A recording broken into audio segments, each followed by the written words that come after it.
We're going to go to A's and F's, and Chad, we're going to begin with your F. All right, so I mourn the death of Charlie Kirk. I also mourn the death of the freedom of press. Late night host Jimmy Kimmel made a joke, not about Kirk or his assassination, but about the GOP's efforts to score political points from it.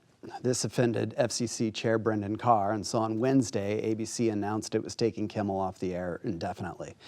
On Thursday, I sold my stock in Disney because I don't want any part of that kind of cowardice, and now I challenge our viewers. What is it that you're willing to do to stop the woke right snowflakes from dictating the media that you consume? Tara. My F goes to pro-right cancel culture that has been created by the Trump administration, its minions, and its procedures. The administration's ongoing efforts to root out potential DEI or pro-Palestinian free speech is successfully becoming self-censorship at many museums. Last week, Jamie John, a Native American artist, lost his commission to paint a mural at the Gitchaghan Nations Museum in Evanston, Illinois.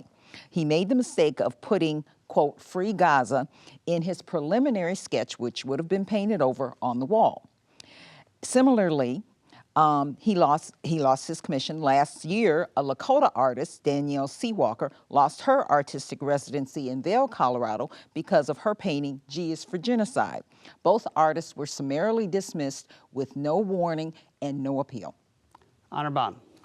My F goes to the pundits, politicians, and demagogues of the regressive right wing for weaponizing so-called free speech martyr to attack free speech. Now the right is championing cancel culture that they putatively despised at one point. For the record, a Justice Department study, which was recently removed though, but has been published by Guardian, noted that, and I quote, "The number of far-right attacks continues to far outpace all other types of terrorism and violent extremism."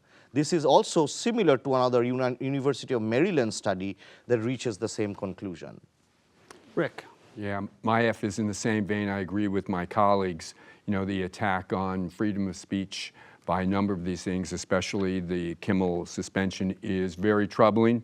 And it goes beyond, starting with the FCC chairman suggesting that licenses would be lost for this, and then the companies acquiescing in terms of getting rid of him. Now Trump comes out and he said that you criticize me, you're going to pay for it, you're going to lose your licenses. We're going down a very bad rabbit hole. Okay, let's go to the A's. Chad. I want to thank former Congressman John Katko for visiting Colgate earlier this week to meet with our students.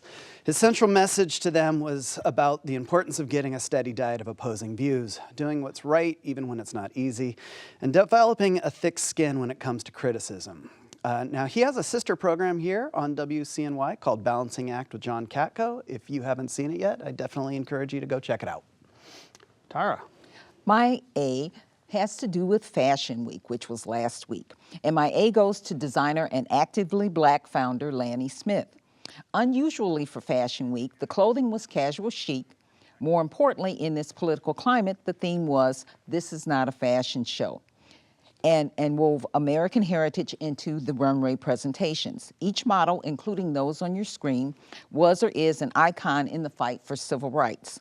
On your screen, you have two of the models, Dr. Bernice King, daughter of Martin Luther King Jr., and Elisa Shabazz, daughter of Malcolm X. Also on the runway were Olympic legends Tommy Smith and John Carlos. Anirban. My A goes to a resolution passed by the International Association of Genocide Scholars that states that Israel's conduct meets legal definition as laid out in the UN Convention for Genocide. Rick. My A goes to Republican Senator Bill Cassidy of Louisiana and ex-director of the CDC, Susan Monterez.